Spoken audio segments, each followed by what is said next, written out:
Okay बच्चों, आज की क्लास के अंदर हम स्टार्ट करेंगे लास्ट क्लास की डेरिवेशन के साथ। Work done on an electric dipole in uniform electric field. Last class के अंदर हमने टॉक की एक डेरिवेशन करी थी जिसके अंदर टाउ की जो वैल्यू आई थी पी साइन थीटा आई थी। आज हम देखेंगे जब एक इलेक्ट्रिक डाइपोल की मूवमेंट होती है से थीटा 1 से थीटा 2 तक इन यूनिफॉर्म इलेक्ट्रिक फील्ड, तो उसके अंदर कितना वर्क डन होता है। तो let us consider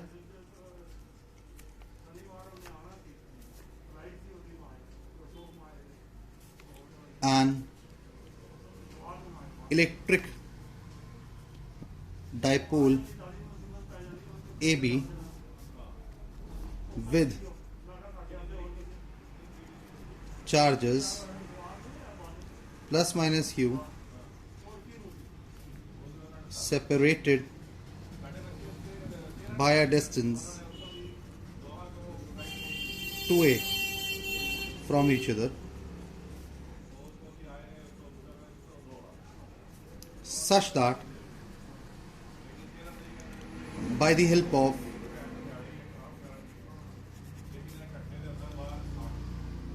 relation of torque we can write tau is Pe sin theta. Now by relation of work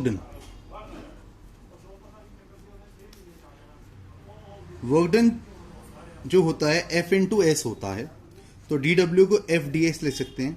ये इसका लीनियर एस्पेक्ट है और जो एंगुलर एस्पेक्ट रहेगा टाउ डी हीटा रहेगा। Put 1 into,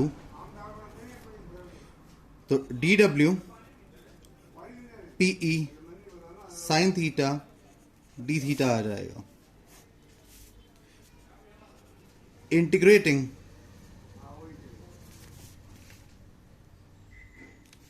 with theta 1 to theta 2 as limits, d W theta 1 से start करा थीटा 2 तक गया, PE sine theta D theta आ गया।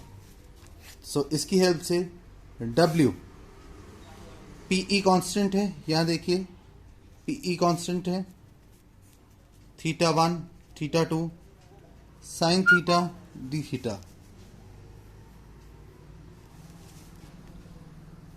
W PE minus cos theta theta 2 theta 1 minus PE cos theta 2 minus cos theta 1, W is minus PE cos theta 2 minus cos theta 1. अब this is the work done due to change in position, तो आप इस W को U लिख सकते हैं minus PE cos theta 2 minus cos theta 1। यहाँ जो नेगेटिव साइन है इसका नेगेटिव साइन रिप्रेजेंट कर रहा है दी फिजिकल सिग्निफिकेंस की ये एक सेल्फ सस्टेनिंग सिस्टम है।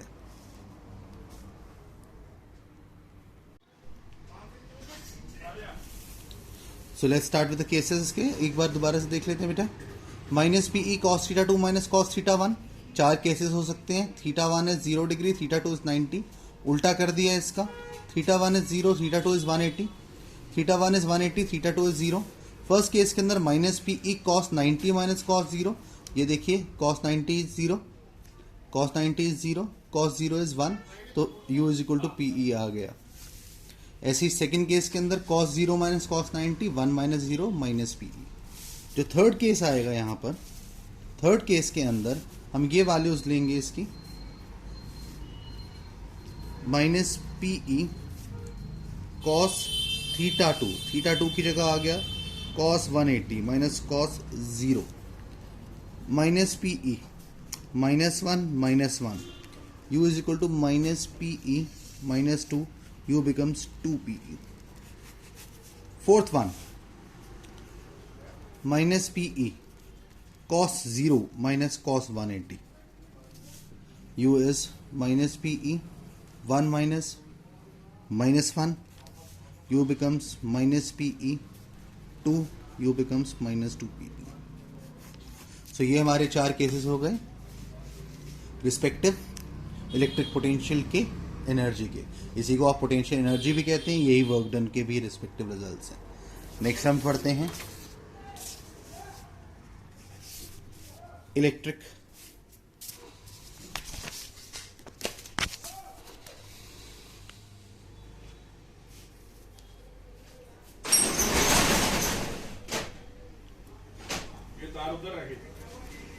पोटेंशियल के ऊपर. It is defined as the amount of work done in moving a unit positive test charge from infinity to the respective point, the respective charge, without acceleration. What do I mean by it? इसको V से represent करा जाता है potential को. ये let's say मेरा एक parental charge है Q का. मैं इन्फिनिटी से एक Q0 के चार्ज को, जो कि +1 कूलम का एक टेस्ट चार्ज है, से यहां से इसके रीजन ऑफ इलेक्ट्रिक फील्ड के अंदर लेके आऊंगा, जो कि इससे r डिस्टेंस है. The amount of work done infinity से यहां तक, ये होगा मेरा इलेक्ट्रिक पोटेंशियल का. अब बच्चों सबसे जरूरी चीज जो कि आपको ध्यान देने वाली है वो क्या है कि आपको इस रीजन को क्रॉस नहीं करना है. रीजन बीइंग पोस्ट दैट तो एक्सेलरेशन होगी ही होगी, वर्क डन होगा ही होगा. तो हमारा पोटेंशियल का जो रिजल्ट आएगा इन्फिनिटी से सिर्फ इस पॉइंट जिसके ऊपर मैंने क्रॉस लगाया है, इस पॉइंट से इसको नाम दे देते हैं एस का, एस तक का वर्क डन होगा. से फॉर अ रैंडम एग्जांपल मैं पॉइंट ए मानता हूं कि आप इन्फिनिटी से स्टार्ट करते हुए इस Q0 के चार्ज को लेकर आए और पॉइंट ए तक फिलहाल लेके आ चुके हैं, जो कि x का डिस्टेंस है from the centre of the parental charge. b यहां से यहां तक dx का डिस्टेंस है. फोर्स रिपल्सिव नेचर का हो गया, ऑब्वियस सी बात है. ये एक पॉजिटिव चार्ज है और मैंने पेरेंटल चार्ज भी पॉजिटिव लिया, तो दोनों के बीच में होने वाला जो फोर्स है वो रिपल्सिव होगा. और तो डिस्प्लेसमेंट जो आएगी ऑपोजिट होने की वजह से दोनों के बीच में जो एंगल आएगा वो 180 डिग्री का आएगा. So let us consider a parental charge Q in space such that we move a unit positive test charge Q0 from infinity towards the parental charge. Here at point A, इस point A की बात कर रहे हैं हम, by Coulomb's law, F 1 by 4 pi epsilon naught Q0 by x square हो जाएगा. जबकि Q0 एक यूनिट पॉजिटिव टेस्ट चार्ज है +1 कूलम का, तो F becomes 1 by 4 pi epsilon naught Q by x square. अब by relation of work done, जो आपके पास dw होगा वो F डॉट dx होगा. दोनों की डायरेक्शन ऑपोजिट है, तो dw आपके पास F dx cos 180 आ जाएगा. तो dw minus F d x आ गया। इक्वेशन नंबर 2 आ गई। सब्स्टिट्यूट 1 इन 2, जो रिजल्ट आ रहा है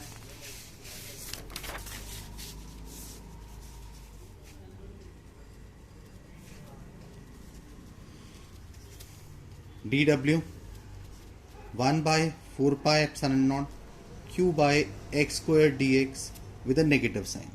अब इसे इंटीग्रेट कर देते हैं बच्चों। Integrating with infinity to r as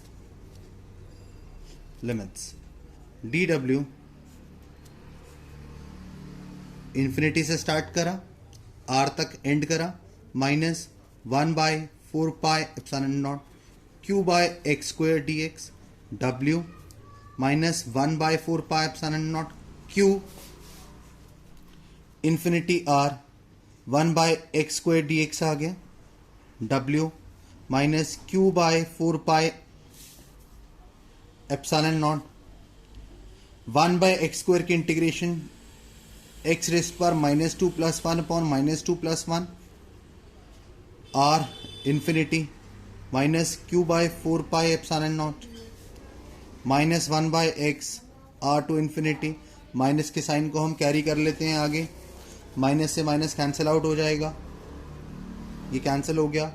q bye 4πε0 r 1/∞ 1/r 1/∞, ये 0 हो गया, तो w becomes 1/4πε0 q by r.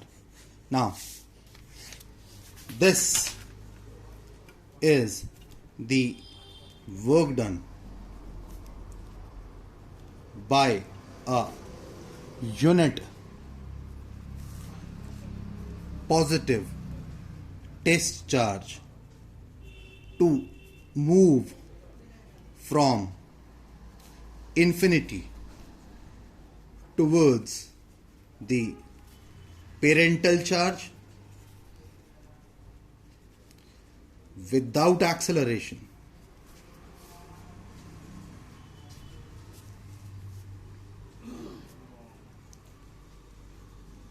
Hence, this becomes the electric potential. तो W को हम V से रिप्लेस कर देते हैं। ये क्वेश्चन नंबर आ गया आपके पास बच्चों थर्ड, ये question number fourth, third equal to fourth, तो V becomes 1/4πε0 q by r।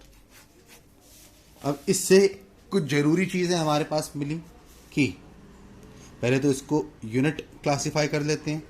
जिस फिजिसिस्ट ने इस टर्म को कॉइन करा था उन्हीं के नाम पे इसकी यूनिट भी रखी गई है, वोल्ट्स। वी लेटर से इसकी यूनिट को भी रिप्रेजेंट करा जाता है, strictly capital V.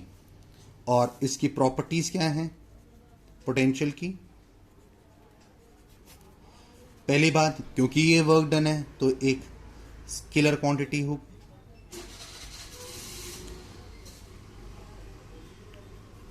Hence no direction. Second चीज, सारी स्केलर क्वांटिटीज की property additive in nature, normal algebra.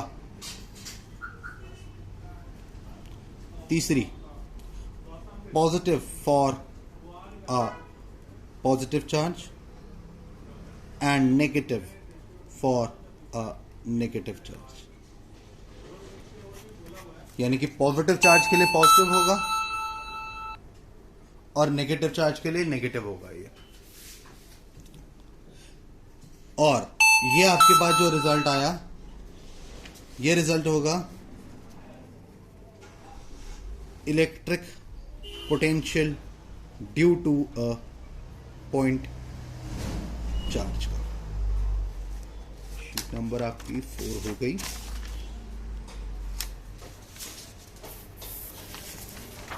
Start. जो अगली हम डेरिवेशन करेंगे वो एक रेप्लिका कॉपी होगी पिछले डेरिवेशन की।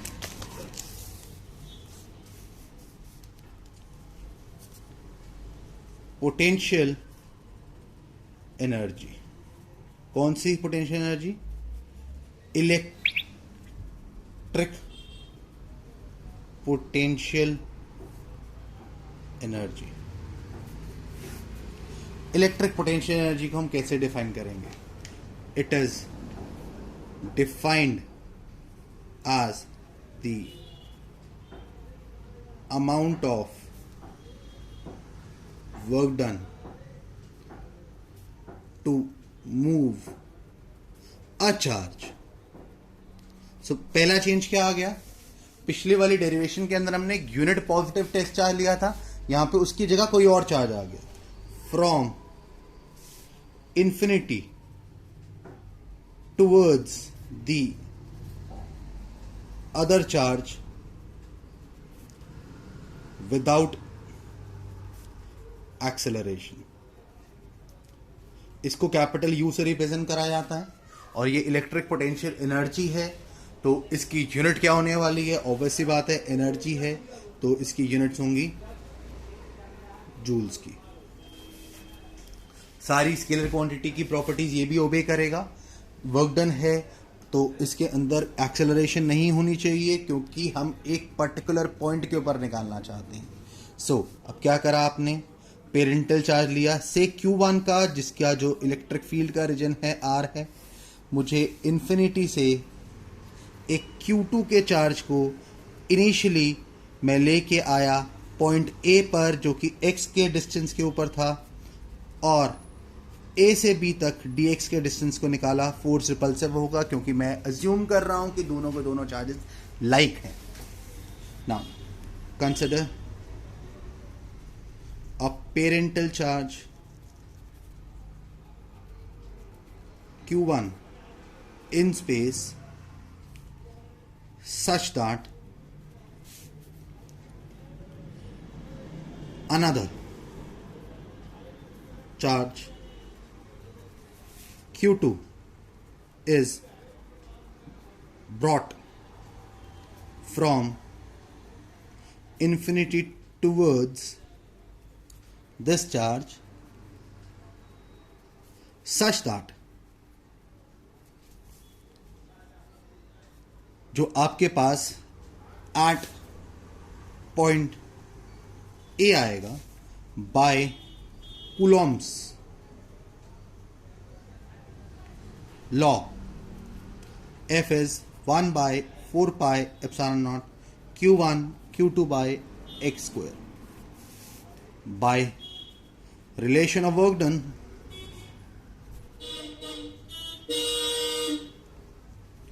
dw f dot dx है। आप देख सकते हैं फोर्स और डिस्प्लेसमेंट की डायरेक्शन ऑपोजिट है, hence an angle of 180 degree in between them.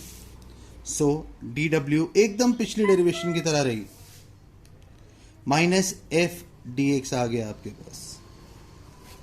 Put 1 into dw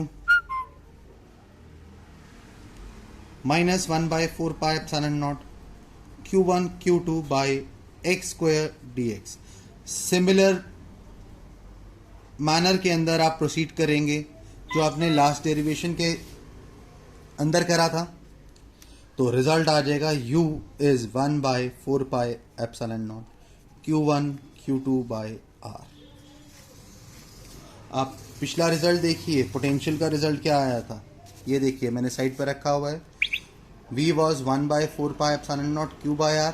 ये रिजल्ट क्या आया? 1 by 4 pi epsilon naught Q1 Q2 by r। Nature दोनों का सेम रहेगा, फ़र्क क्या है? यहाँ पे Q2 जो था आपने +1 कूलम का ले लिया था, तो उसकी वैल्यू जो आई वो 1 होने की वजह से प्रोडक्ट में यहाँ रिमूव होगी। ये आपका फाइनल रिजल्ट पोटेंशियल एनर्जी का आ गया। अब ये है 2 पॉइंट चार्जेस के बीच में। अब जो चीज़ आपको ध्यान रखनी है वो ये है, ये सारे के सारे सेम बिहेवियर शो करेगी जो कि आपने एक एनर्जी के लिए पढ़ा है। बाकी का बच्चों नेक्स्ट जो टॉपिक आता है आपका electric potential due to a dipole है, वो हम नेक्स्ट क्लास में करेंगे। मैं इस वीडियो को अभी शेयर कर रहा हूँ आप लोगों के साथ, ये शीट्स आप लोग डाउनलोड कर पाएंगे। I know there are some technical difficulties. मैं जब भी क्लास ले रहा हूँ कुछ ना कुछ टेक्निकल डिफ़िकल्टीज़ आ रही हैं, जिसकी वजह से क्लास बीच में एब्रप्टली एक बार स्टार्ट करने का बंद होगी, कभी वीडियो नहीं चला। बच्चों इस सिचुएशन को हमें मिल के हैंडल करना है। लेट्स होप कि the situation gets over ASAP and we are able to be back to our normal life जैसे पहले चल रहा था। Thank you very much. आज हम इतना ही करेंगे। You can download the PDF from the description mention in the video below. Thank you very much बेटा।